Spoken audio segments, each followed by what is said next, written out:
ഒരുപാട് സംവിധായകരെ അവസരത്തിനായി ഞാൻ സമീപിച്ചിട്ടുണ്ട്. പക്ഷെ അവരെന്തെങ്കിലും ഒരു കുറ്റം എന്നിൽ കാണും, എന്നെ തഴയും.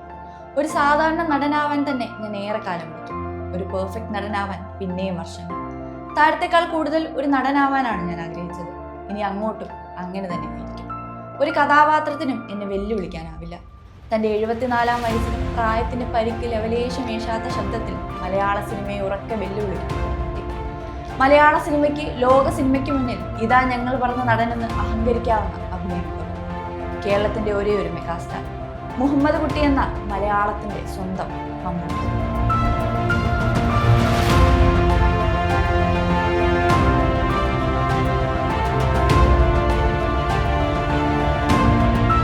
When you grow older, you will become more human. പതിറ്റാണ്ട് പിന്നിട്ട് അഭിനയ ജീവിതത്തിൽ കരിയറിന്റെ ഏറ്റവും ഉയർച്ചയിൽ എത്തി നിൽക്കുമ്പോൾ സ്റ്റാർഡത്തിനുമപ്പുറം എങ്ങനെ കഥാപാത്രങ്ങളെ തിരഞ്ഞെടുക്കാനാവുന്നു എന്ന അനുപമ ചോപ്രയുടെ ചോദ്യത്തിന് ഒറ്റ വാക്കിൽ മമ്മൂട്ടി പറഞ്ഞു നിർത്തുന്നൊരു ഉത്തരമാണ്. ഒരേ സമയം 70കളിലെ പക്വതയും 20കളിലെ ചുറുചുറുക്കും മുഖത്ത് പ്രതിഫലിക്കുന്ന ഒരു മനുഷ്യൻ. മലയാള സിനിമയുടെ അരനൂറ്റാണ്ട് കാലത്തെ ചരിത്രത്തിലൂടെ നമ്മളൊന്ന് കണ്ണോടിച്ചാൽ ആ മുഖം അവിടെ തന്നെ തെളിഞ്ഞു നിൽക്കുന്നു. ആലപ്പുഴ ജില്ലയിലെ ചന്ദരൂരിൽ ജനിച്ച് കോട്ടയം ജില്ലയിലെ ചെമ്പ് എന്ന ഗ്രാമത്തിൽ വളർന്ന ഇസ്മായിൽ എന്ന സാധാരണക്കാരന്റെ മൂത്ത മകൻ മുഹമ്മദ് കുട്ടി പിൻകാലത്ത് ഇന്ത്യൻ സിനിമയുടെ തന്നെ ഗതിമാറ്റുന്ന താരമായി മാറിയ ഒരു കഥ സിനിമാ കഥയോളം അത്ഭുതങ്ങൾ ഉയർന്നതാണ്. കുട്ടിക്കാലം മുതൽ സിനിമ സ്വപ്നം കൊണ്ട് വളർന്നൊരു ബാലൻ. ലോ കോളേജിൽ പഠിക്കുന്ന കാലത്തും സ്വസ്ഥത തരാതെ സിനിമാ സ്വപ്നങ്ങൾ പിടിമുറക്കിയപ്പോൾ ആ കറുത്ത കോട്ട് എന്നേക്കുമായി ഉപേക്ഷിച്ച് സിനിമയുടെ അനിശ്ചിതത്വം നിറഞ്ഞ വെള്ളി വെളിച്ചത്തിലേക്ക് നടന്നു കയറിയ ഒരു ചെറുപ്പക്കാരൻ. ആ മനുഷ്യനില്ലാതെ ഇന്ന് മലയാള സിനിമയുടെ ചരിത്രം പൂർണ്ണമാകില്ലെന്ന തിരിച്ചറിവാണ് മമ്മൂട്ടി എന്ന മെഗാതാരത്തിന്റെ വിജയം. 1971 പുറത്തിറങ്ങിയ അനുഭവങ്ങൾ പാളിച്ചകൾ എന്ന സിനിമയിലെ ശ്രദ്ധിക്കപ്പെടാതെ പോയൊരു ചെറിയ വേഷത്തിൽ നിന്നായിരുന്നു ആ യാത്രയുടെ തുടക്കം. തുടർന്ന് ശ്രദ്ധിക്കപ്പെടാതെ പോയ നിരവധി വേഷങ്ങൾ. MD വാസുദേവൻ നായരുടെ തിരക്കഥയിലൊരുങ്ങിയ വിൽക്കാനുണ്ട് സ്വപ്നങ്ങൾ കരിയറിലെ പ്രധാന വഴിത്തിരിവായി. KG ജോർജിന്റെ മേളയും IV ശശിയുടെ അഹിംസയും ഒരു നടൻ എന്ന നിലയിൽ മമ്മൂട്ടിക്ക് മേൽവിലാസം നൽകി. അക്കാലത്ത് ചോക്ലേറ്റ് നായക സങ്കല്പങ്ങൾക്ക് ചേർന്നൊരു മുഖമായിരുന്നില്ല മമ്മൂട്ടിയുടേത്. ഗാംഭീര്യമുള്ള ശബ്ദം, തീക്ഷ്ണമായ കണ്ണുകൾ, അസാമാന്യമായ സ്ക്രീൻ പ്രസൻസ്, ഇതൊക്കെയായിരുന്നു അദ്ദേഹത്തിന്റെ കരുത്ത്. PG വിശ്വംഭരന്റെ സന്ധ്യയ്ക്ക് വിരിഞ്ഞ പൂ പോലുള്ള സിനിമകളുടെ വിജയം മമ്മൂട്ടിയുടെ താരപദവിക്ക് വലിയ തരത്തിലുള്ള ഊർജ്ജം നൽകി. മലയാള സിനിമയ്ക്ക് പുതിയൊരു നായകനെ ലഭിക്കുകയായിരുന്നു ഇവിടെ. 80കളുടെ അവസാനവും 90കളും മമ്മൂട്ടി എന്ന നടന്റെ സുവർണ കാലഘട്ടമെന്നാണ് അറിയപ്പെടുന്നത്. വെറുമൊരു നടനായല്ല, മലയാള സിനിമയുടെ സാധ്യതകളെ വികസിപ്പിച്ച ഒരു പ്രതിഭാസമായി മാറുകയായിരുന്നു മമ്മൂട്ടി. ഒരു വടക്കൻ വീരഗാഥയിലെ ചന്തുവായുള്ള പ്രേക്ഷകരുടെ കണ്ണുകളെ ഈറനണിയിച്ചും അടൂർ ഗോപാലകൃഷ്ണന്റെ മതിലുകളിലെ ബഷീറായി സിനിമയും സാഹിത്യവും തമ്മിലുള്ള അതിർവരമ്പുകൾ നേർത്തതാക്കിയും മമ്മൂട്ടി മുന്നേറി. വടക്കൻ വീരഗാഥയ്ക്ക് ആദ്യത്തെ ദേശീയ പുരസ്കാരം തേടിയെത്തി. മൃഗയിലെ വാറുണ്ണിയും അമരത്തിലെ അച്ചൂട്ടിയും സാധാരണക്കാരന്റെ പ്രതിനിധികളായി. ന്യൂഡൽഹിയിലെ GK അത്ര പെട്ടെന്നൊന്നും മലയാളികൾക്ക് മറക്കാനാവില്ല. ആ സിനിമയുടെ പടുകൂറ്റൻ വിജയം മമ്മൂട്ടിയെ ഒരു മെഗാതാരമാക്കി ഉയർത്തി. തമിഴിൽ ദളപതിയിൽ രജനീകാന്തിനൊപ്പം ദേവരാജനായി തമിഴ് പ്രേക്ഷകരുടെയും ഹൃദയം കവർന്നു മമ്മൂട്ടി. ഒരു നടൻ, പല ഭാവങ്ങൾ, പല ജീവിതങ്ങൾ. മമ്മൂട്ടിയുടെ സിനിമകളിലൂടെ മലയാള സിനിമ ദേശീയ തലത്തിൽ കൂടുതൽ ശ്രദ്ധിക്കപ്പെട്ടു. സിനിമയിൽ പ്രായം ഒരു പ്രധാന ഘടകമാണ്. പലരും പ്രായമാകുമ്പോൾ പതിയെ പിന്നോട്ട് വലിയാറുണ്ട്. എന്നാൽ മമ്മൂട്ടി അവിടെയും വ്യത്യസ്തനായി. അദ്ദേഹത്തിന് പ്രായം കൂടുന്തോറും കഥാപാത്രങ്ങൾക്ക് കരുത്തു കൂടുകയായിരുന്നു. ഓരോ സിനിമ കഴിയുമ്പോഴും കഴിഞ്ഞ 4 പതിറ്റാണ്ടിനിടയിൽ 400-ലധികം സിനിമകളിൽ കണ്ട മമ്മൂട്ടിയെ പ്രേക്ഷകർ മറക്കണമെന്ന് അദ്ദേഹം ആഗ്രഹിച്ചു. ഓരോ ഷോട്ടിനു മുമ്പും ഒരു പുതിയ നടനെ പോലെ ടെൻഷൻ അടിക്കുന്നതിലാണ് എൻ്റെ വിജയമെന്ന് അദ്ദേഹം ആവർത്തിച്ചു.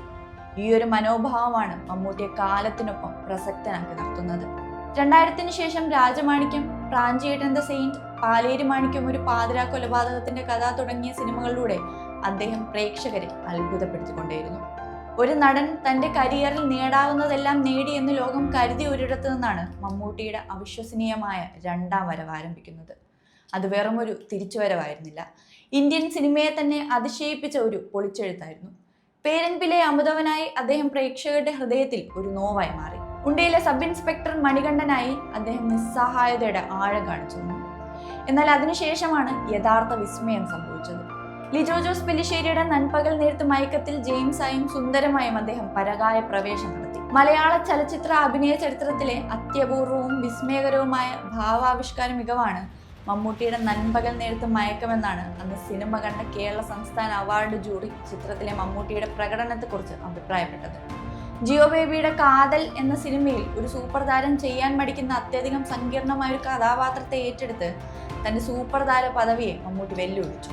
ഭ്രമയുഗത്തിലെ കറുപ്പിലും വെളുപ്പിലുമുള്ള കൊടുമൺ പോറ്റിയായി കടപുരണ്ട പല്ല് കാണിച്ച് പൊട്ടിച്ചിരിച്ച് അയാൾ മലയാള സിനിമയുടെ ഹൊറർ സിനിമാ ചരിത്രത്തെ ഒന്നാകെ മാറ്റിയെഴുതി.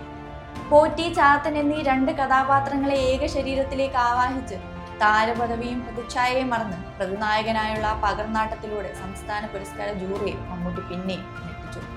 കളങ്കാവലിലെ സ്റ്റാൻലി ദാസ് എന്ന സൈക്കോ ആകുമ്പോഴും തന്റെ ഇരകളെ കൊന്ന് സംതൃപ്തി അടയുന്ന ആ മമ്മൂട്ടി ഭാവം പ്രേക്ഷകൻ പുതുതായിരുന്നു.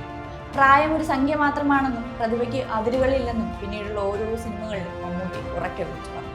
മമ്മൂട്ടി കമ്പനി എന്ന പ്രൊഡക്ഷൻ കമ്പനിയിലൂടെ നൻപകൽ നേരത്ത് മയക്കം, റോഷാക്ക്, കണ്ണൂർ സ്ക്വാഡ്, കാതൽ, കളങ്കാവൽ തുടങ്ങി മറ്റ് പ്രൊഡക്ഷൻ കമ്പനികൾ കൈവയ്ക്കാൻ മടിക്കുന്ന സബ്ജക്റ്റുകൾ സധൈര്യം അയാൾ വെള്ളിത്തിരയെത്തിച്ചു. 1998 രാജ്യം പത്മശ്രീ നൽകി ആദരിച്ച മമ്മൂട്ടിക്ക് പത്മഭൂഷണിലേക്ക് എത്താൻ പിന്നെയും എടുത്തു കാലങ്ങൾ. സിനിമയ്ക്കപ്പുറത്തുള്ള മതരാഷ്ട്രീയ കാരണങ്ങൾ അതിന് പിന്നിലുണ്ടായിരുന്നെന്ന് പറയപ്പെടുമ്പോഴും അല്പം വൈകിയെങ്കിലും മമ്മൂട്ടിയെ തേടി ഒടുവിൽ 2026 പത്മഭൂഷൺ എത്തി. സമകാലിക ഇന്ത്യയിൽ ദേശീയ പുരസ്കാരങ്ങൾ പലപ്പോഴും മമ്മൂട്ടിയിൽ നിന്ന് വഴുതി മാറിപ്പോയപ്പോൾ ദേശീയ അവാർഡ് മമ്മൂക്കയെ അർഹിക്കുന്നില്ലെന്നാണ് സംസ്ഥാന ചലച്ചിത്ര അവാർഡ് പ്രഖ്യാപനത്തിൽ നടൻ പ്രകാശ് രാജ് വിളിച്ചു പറഞ്ഞത്. തനിക്ക് പിൻപേ വന്ന ചെറുപ്പക്കാരോട് പോലും ഇന്നും മത്സരിച്ചു കൊണ്ടിരിക്കുന്ന മമ്മൂട്ടി സിബി മലയിൽ പറയുന്നത് പോലെ ഇന്ന് ചെയ്യുന്ന സിനിമയെക്കുറിച്ചല്ല, നാളെ ചെയ്യാൻ പോകുന്ന സിനിമയെക്കുറിച്ചാണ് മമ്മൂട്ടിയുടെ ചിന്ത മുഴുവൻ. 5 ദശാബ്ദങ്ങളായി തന്നെ തേച്ചു മിനുക്കി പുതുക്കി പണിയുന്ന മമ്മൂട്ടിയോട് ഇനി എന്താണ് നിങ്ങൾക്ക് ചെയ്യാൻ ബാക്കിയുള്ളതെന്ന് ചോദിച്ചാൽ ആ ചോദ്യത്തെ പോലും നിഷ്പ്രഭമാക്കുന്ന പ്രകടനമാണ് അടുത്ത സിനിമയിൽ ആ മനുഷ്യൻ കാഴ്ചവെക്കുന്നത്. അനുപമ ചോപ്രയുടെ ഇന്റർവ്യൂവിൽ ഞാനൊരു വാമ്പയറായി അഭിനയിക്കുന്നതിനെ കുറിച്ച് നിങ്ങൾ ചിന്തിച്ചിട്ടുണ്ടോ എന്ന് ചോദിക്കുന്ന മമ്മൂട്ടിയുടെ വാക്കുകളിലെ ആവേശം, ഇനിയും തീരാത്ത അഭിനിവേശം. സ്വയം മിനുക്കി ആ മനുഷ്യൻ മലയാള സിനിമയെ ലോകോത്തര സിനിമയ്ക്ക് മുന്നിലേക്ക് എടുത്തു വെക്കുകയാണ്.